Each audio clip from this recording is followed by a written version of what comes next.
Halo semuanya, perkenalkan nama saya Azriel Sakireswara dari SMA Kesatuan Kota Bogor. Hari ini saya akan menjelaskan tentang materi fisika kelas 10 bab pengukuran.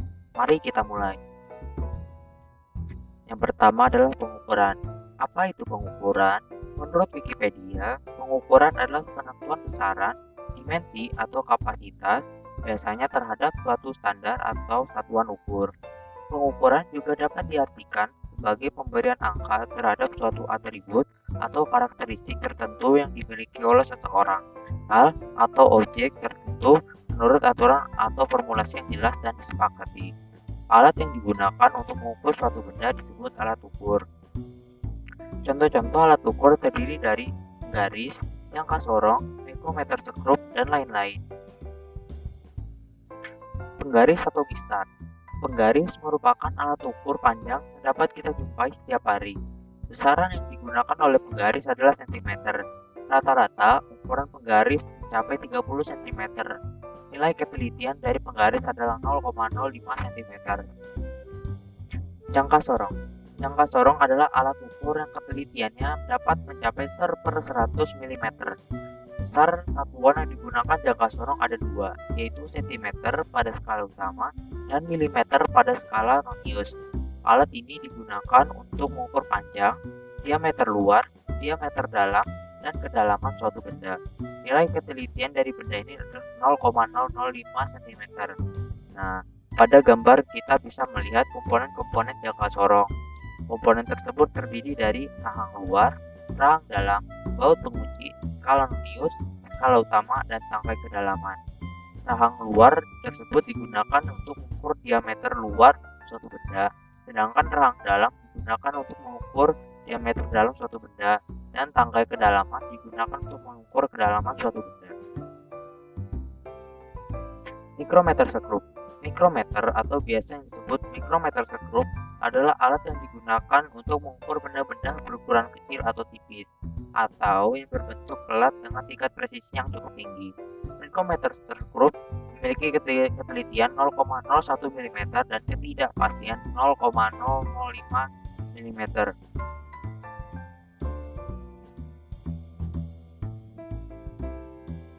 Kedua adalah angka penting. Menurut Wikipedia, angka penting merupakan banyaknya digit yang diperhitungkan dalam suatu kuantitas yang diukur atau dihitung. Ketika angka penting digunakan, digit terakhir dianggap tidak pasti. Ketidakpastian dari digit terakhir tergantung pada alat yang digunakan dalam suatu pengukuran. Aturan angka penting.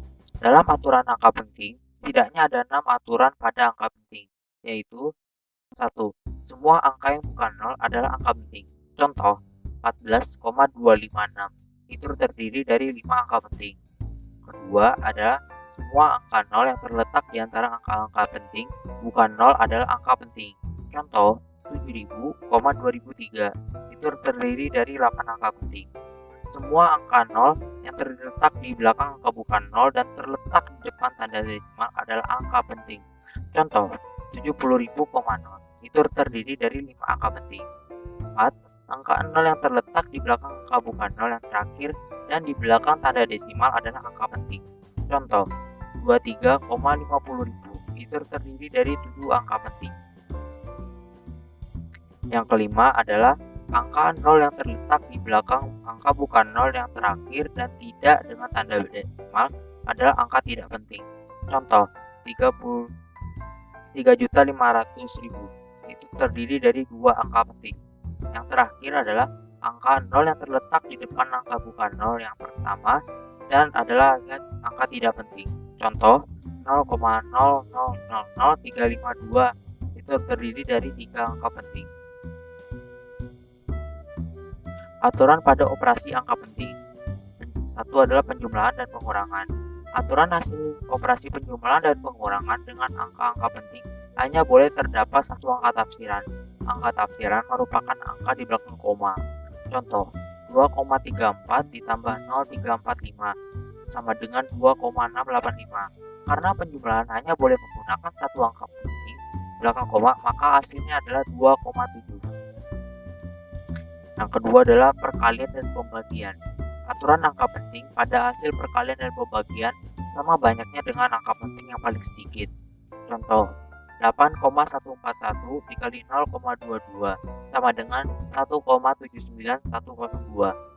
Menurut angka penting, pada perkalian maka hasil perkalian tersebut harus dibulatkan menjadi dua angka penting, dikarenakan angka penting yang paling sedikit berasal dari 0,22 yang hasilnya menjadi 1,8. Ketiga adalah notasi ilmiah.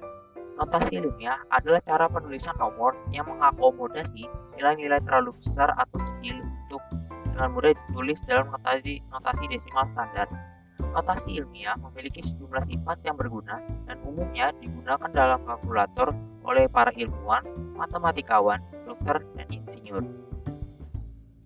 Contohnya adalah penulisan angka 55 triliun kilogram. Nah, bisa kita ketahui penulisan angka ini akan sangat repot jika kita berusaha menuliskannya secara manual. Maka digunakanlah notasi ilmiah yang ditulis sebagai berikut.